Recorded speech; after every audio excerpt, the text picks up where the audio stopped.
Hello there. We are coming to some Groundhog Day, I guess, because the ex-British Prime Minister is doing little to dampen rumors of a possible return. One expert thinks the temptation could be too great for him. And according to general opinion, Boris Johnson tends not to be thoughtful. But in his video message for Christmas, the former British Prime Minister was very contemplative. One should be thankful for what one has, he said. The pandemic has almost been overcome, also thanks to a great vaccination campaign, and unemployment is at a record low level. No one was surprised that these are the same points that Johnson always praised himself for during his administration. The Conservative politician should not have mentioned them by chance. Experts believe that Johnson's return to political leadership in 2023 is possible. And he's doing little to dampen the rumors of a comeback similar to that of his role model Winston Churchill. In the conservative magazine Spectator, Johnson recently called the current phase an unexpected break in his career. That suits the studied historian who compared himself to a Roman ruler in his resignation speech. Like Cincinnatus, I'm going back to my field, said Johnson in July. Lucius Quintius Cincinnatus from 519 to 430 BC had returned to field work after a successful battle, but took over sole rule again when asked to do so. The fact that Johnson was chased out of office by his own conservative faction after a series of scandals culminating in the Partygate affair has never been digested by Johnson. The charismatic populist is still very popular, especially at the party base, as political scientist Mark Garnett said in an interview with a German press agency. He's convinced that Johnson would have prevailed against Rishi Sunak if there was a runoff among the members. But the former Prime Minister withdrew, and Sunak became the new party leader, and then, of course, also head of government without being elected. What made Johnson surprisingly resign, even though he had the necessary number of voters in the group, is still a matter of speculation. After all, didn't he believe the Tories would win in the next general election planned for 2024? Did he want to earn enough money first to be able to continue his luxurious lifestyle? As Prime Minister, Johnson, who is married for the third time and has at least one illegitimate daughter, repeatedly complained that he was earning less than he did when he was a columnist and author. And this may have changed. According to the MP's perquisites register, Johnson has already picked up more than £1 million in speaking fees since leaving Downing Street in September. You might have seen my video on this one. And according to media reports, he is currently looking for a house in the upscale London district of Fulham with his wife Carrie and their children Wilfred and Romy. It doesn't hurt Johnson's earning potential that he's seen as a budding executive, said expert Garnett.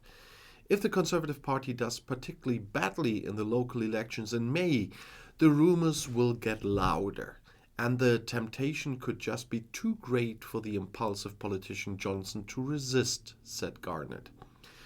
Johnson still has friends in Parliament who are extremely critical of the incumbent Sunak.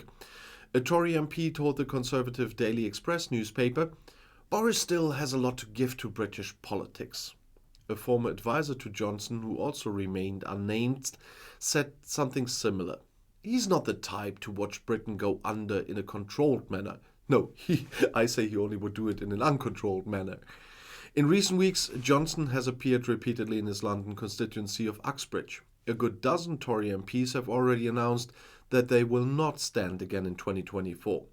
But the former Prime Minister wants to fight for his seat. He often emphasizes his foreign policy expertise and repeatedly calls for support for Ukraine. Even as head of government, Johnson showed himself to be one of the country's closest allies in the war against Russia. For the incumbent Prime Minister Sunak, whom Johnson's supporters blame for his fall, his predecessor remains dangerous. Experts urge caution here. The rationale for bringing him back so soon after his forced resignation rests almost entirely on his potential to win votes, says Garnett.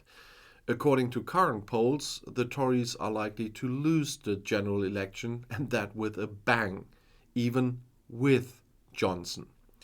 But calls from the party itself for the saviour Johnson are already expected.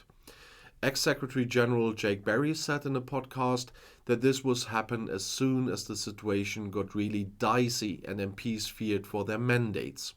I think Boris will come back, said Berry. He's something of the Conservative Party's mistress. He knows that. The alluring other woman, the king of the sea. In April 2021, Johnson came under pressure also for the luxury refurbishment of the flat he shares with his family at 11 Downing Street. The Prime Minister assured that he had personally paid for the work. But later it turned out that the renovation had been paid for largely with funds from a private donation to the Tories. Because the donation had not been properly declared, Johnson's party was fined. And don't forget that there were many more scandals during the time of Johnson his party didn't care about. He was a prime minister fined by police for breaking the law. Okay, we have another one now with Sunak, but the Partygate scandal, the renovation, I just say golden wallpaper, expensive like hell. All his behavior in that time.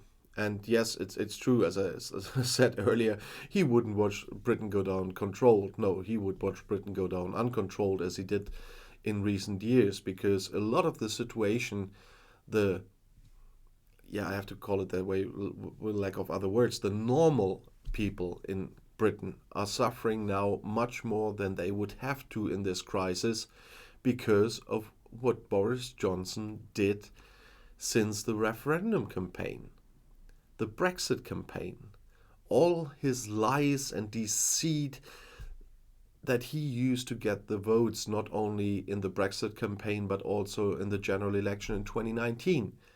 That is all on Boris Johnson, because Boris Johnson only cares about one thing, Boris Johnson. And that people are seriously wanting him back outside the party, I mean. In the party, I understand that, because his closest allies will earn much more money. Even if the country goes down, you can earn a lot of money. If the stock markets are going down, if the currency goes down, you can earn millions with that. But his friends I understand, but the people, the voters in the UK, I do not understand. And at the moment, in the polls, at least even with Boris Johnson, the Conservative Party would not win in 2024. But we've seen how far he got with lies and deceit in 2016, how far he got in 2019. And that is a scary thought. Not for other countries. He's just a nuisance for the EU, for example, if he should come back. But it is a real problem for the people in Britain. And I still have a lot of friends in Britain. I'm not living there anymore for quite a long time now. But I still have friends there, and I'm really worried for my friends in Britain. And if he should return, the situation is bad as it is. But with him returning, it won't get better. And I'll see you in my next video. I'll be back.